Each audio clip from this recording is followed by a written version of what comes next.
President of India Jagdeep Dhankhar ji ने दे दिया है रिजाइन। और इस रिजाइन का कॉन्स्टिट्यूशनैलिटी क्या है, कब से ये लागू होगा और उनके बचे हुए टेन्योर में कौन रहेगा वाइस प्रेसिडेंट भारत का, ये सब जानेंगे। और भी जानेंगे कि आर्टिकल 67A है क्या और इसमें इंडियन पॉलिटिक्स में क्या असर पड़ने वाला है। लेकिन सबसे पहले हम जान लेते हैं जगदीप धनखड़ जी भारत के 14th वाइस प्रेसिडेंट यानी भारत का सेकंड सबसे बड़ी constitutional authority after the president of India. और ये भी होते हैं राज्यसभा के एक्स ऑफिसो चेयरपर्सन, यानी राज्यसभा को हेड यही करते हैं।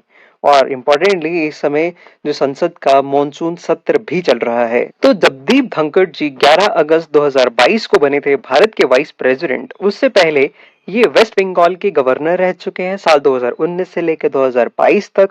और ये तो बहुत ही फेमस सुप्रीम कोर्ट के एडवोकेट भी हैं, सीनियर एडवोकेट हैं। और फॉर्मर इन 1990 ये यूनियन मिनिस्ट्री ऑफ स्टेट में भी रह चुके हैं। अगर हम बात कर लें कि एक्चुअली में हुआ क्या, तो हुआ कुछ ऐसा कि कल देर रात 21 जुलाई 2025 को जगदीप धनखड़ जी ने आर्टिकल 67A का हवाला देते हुए और अपने हेल्थ का हवाला देते हुए रिजाइन दी अपनी पोस्ट से to the president of India. क्योंकि कॉन्स्टिट्यूशनैलिटी ये है कि जब भी वाइस प्रेसिडेंट रिजाइन देंगे तो वो देंगे हमारे को और प्रेसिडेंट देंगे वाइस प्रेसिडेंट को। ये कॉन्स्टिट्यूशन 7A क्या कहता है, आर्टिकल 67A ये कहता है कि vice president of India may resign from his office writing under his hand address to the president. यानी जब भी वाइस प्रेसिडेंट जो रिजाइन करते हैं तब वो रिजाइन कैसे करेंगे, वो उनके हाथ से लिखा हुआ एक पत्र देंगे, रेजिग्नेशन लेटर देंगे प्रेसिडेंट ऑफ इंडिया को, जिसके रीजंस क्या हो सकते हैं कि ये जो चीजें हैं वो वॉलेंटरली होनी चाहिए, उनके हेल्थ पे भी नुकसान अगर हो रहा है तो वो दे सकते हैं।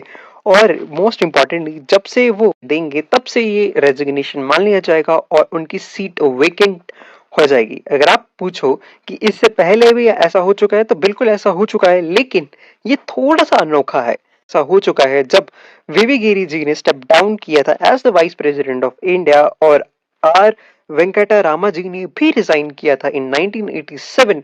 लेकिन इन दोनों का रीजन ये था कि ये प्रेसिडेंशियल इलेक्शन लड़ना चाहते थे। अगर आप प्रेसिडेंट का इलेक्शन लड़ना चाहते हैं तो वाइस प्रेसिडेंट नहीं हो सकते।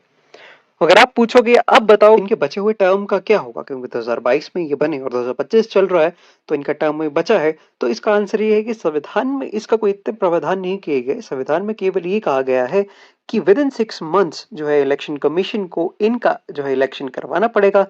टिल देन जो राज्यसभा है वो अपना एक मेंबर चुन के उसको डिप्टी स्पीकर तो बना ही सकती है। इसका पॉलिटिकल टर्मोइल क्या होगा, इसका पॉलिटिकल टर्मोइल ये होगा, जब बीजेपी 2022 में बनी थी तब उनके पास पूर्ण बहुमत थी, तो उन्होंने एक ऐसे बंदे को प्रेसिडेंट बना दिया जो उनकी तरफ लीन था। लेकिन अब जो इनके पास इतनी बहुमत है नहीं और एनडीए के जो अदर अलायंस पार्टनर्स है वो भी अपने किसी ऐसे जो है साथी को मांग सकते हैं वाइस प्रेसिडेंट की सीट जो उनके लिए इंपॉर्टेंट हो। तो this is the full story. Thank you. जय हिंद, वंदे मातरम। जय हिंद, वंदे मातरम।